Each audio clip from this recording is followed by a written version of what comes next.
All right, let's talk about how we are going to work on our embroidery portrait or your stitch portrait.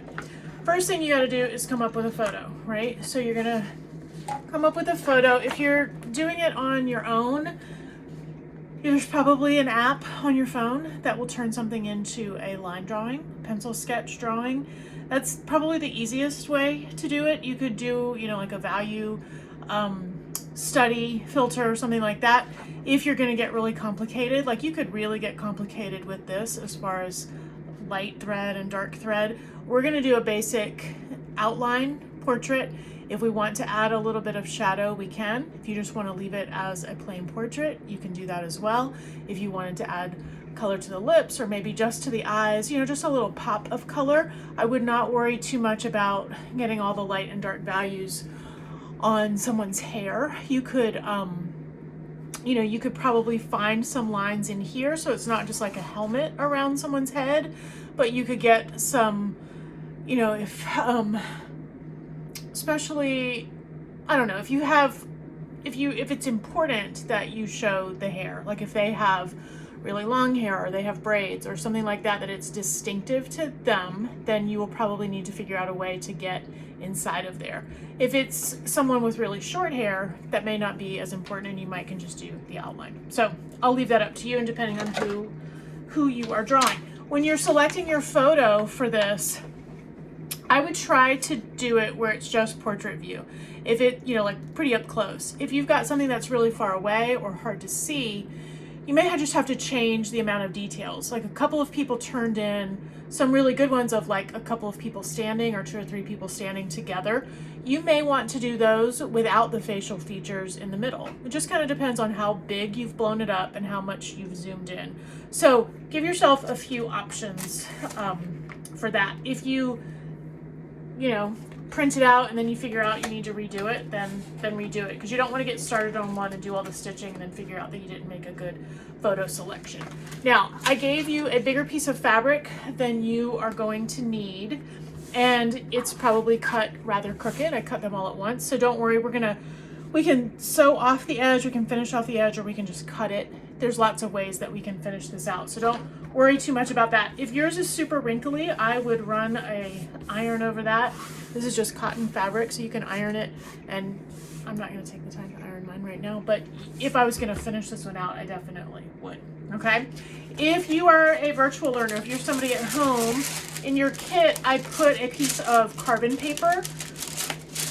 It will work just like this, but this is transfer paper. This is art transfer paper. It's used for transferring drawings for all sorts of things, for screen printing, for doing all sorts of things. It comes in different colors depending on what you are going to use it for. They have a white one if you're working on something black. They've got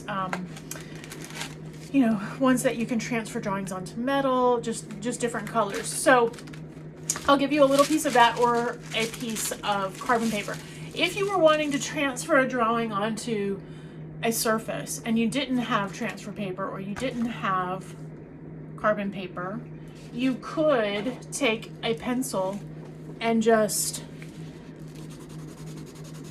do this on the back of your photo, and then that graphite will it will transfer onto whatever you press it onto. That's a little more time consuming, but that's just a good little tip if if you're wanting to transfer something. So you could, of course, do a drawing for this, but since it isn't a drawing class and our focus is on the actual stitching, we are just going to transfer the drawing. Now, position it, and then you also have to consider, how are you going to stop? Because I don't want a square around mine, so I'm going to stop like it's going to curve the shape of her head, and then down here at the bottom I may just round it off. I'm not sure, but consider that, okay? Especially if you kind of zoomed in and you've got a lot of space behind it. But I'm not going to do all of this part here because I might add some flowers or something else that I add on. You might even just do some design or some circle or maybe even a word, okay? It's up to you. So this dark side goes face down on the fabric. The lightest side goes underneath your picture, okay? If you're using the carbon, you'll be able to tell which side has the carbon ink on it and which side is matte, like a matte finish that you were going to put your photo on. So I'm going to start tracing this, and I'm going to press kind of hard. Try and hold it steady with one hand so it doesn't move. And then you can decide which parts you're going to keep and which parts you're not. So I'm going to do like the outline of these eyebrows. I'm going to do each line that I'm planning to put fabric on.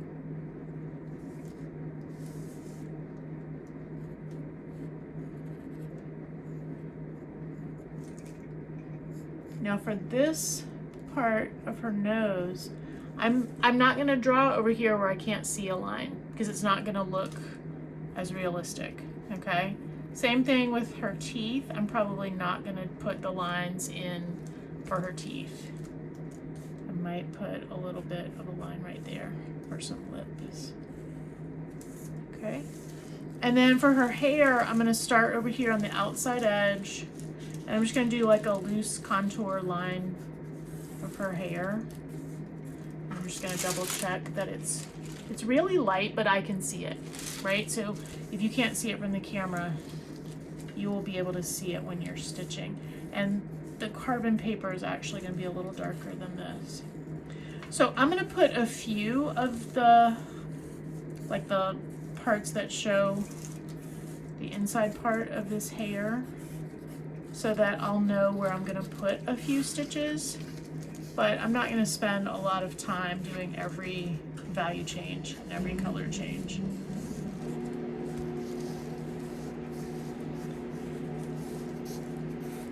I'm going to kind of fudge up here. I'm just going to kind of make that line right there, even though it's off of the photo that I printed out. I'm going to pretend like it's not. And then down here, I think I'm just going to let it fade out for now. I may go back and change that later, but for now, I'm just going to leave it as is. All right, I think I need to do a little bit darker here.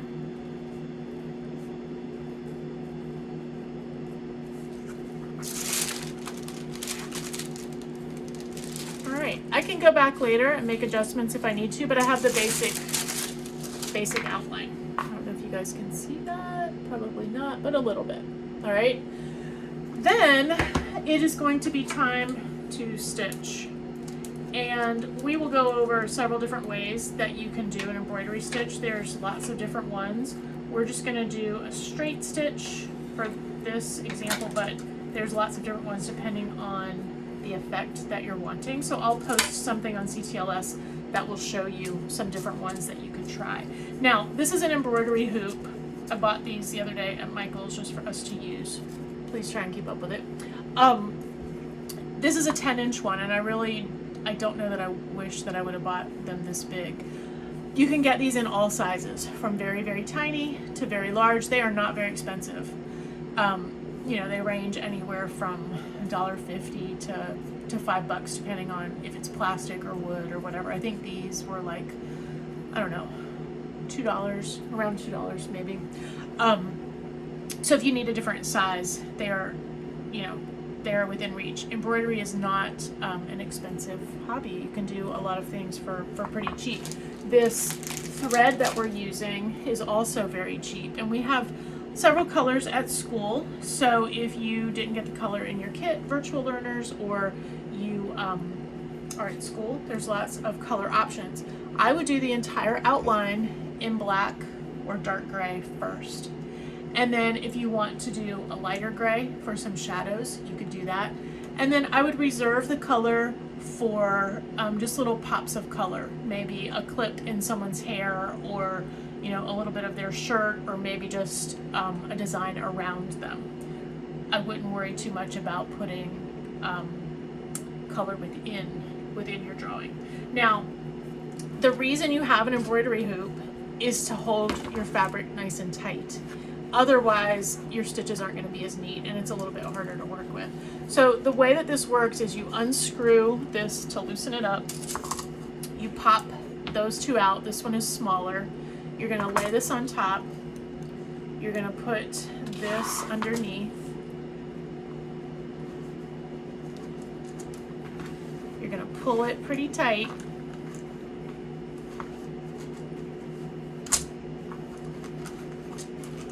And when you unscrew it, this one will adjust so you can get it a little bit bigger. And then I'm gonna pull it tight, and then I'm gonna tighten it back up.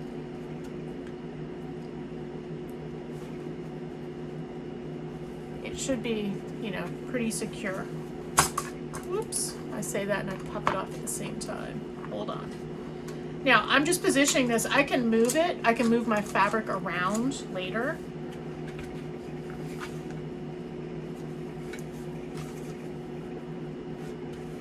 All right, I'm gonna tighten that up. And then this is the surface that I'm going to be working on just for now. When I fill all that in, I may have to move it around and adjust it a little bit. And your drawing might be, you know, a good bit smaller. So it's just up to you. Now, this embroidery floss that we are using, you don't even have to take these off. You can just pull and it will come out just like that. I would not get a huge piece to start off with because you don't want to tangle it up. Now, if you are wanting a thick line, you could thread it just like it is. It's probably too thick. And if you come up here, you can separate it. And there's probably 6 strands of yarn, of string. So I am going to take 2 of them. You see that? I'm taking 2 and I'm just gonna split it. That's gonna help your thread last a little longer, and so I can get 2 more runs out of just this one. All right, then you're going to need a needle. There are certain needles that are just designed for embroidery, but really you can use any needle that you have. We have some in our class, and folks at home, you have one in your kit. But again, needles are inexpensive as well. So if you feel like you need a different kind, or you want a variety of sizes, you can get them, and you can get them just about anywhere, at Walmart, any drugstore. Okay, so if you haven't threaded a needle, hold the needle steady. You may have to, you know, twist that a little bit to make it fit through, and then you can go all the way through. The way we are going to do it is we're going to double it up and come down here and tie a little knot. And the easiest way to do that is to just hold it like this. I don't know if you can see, I'm in like a weird shadow.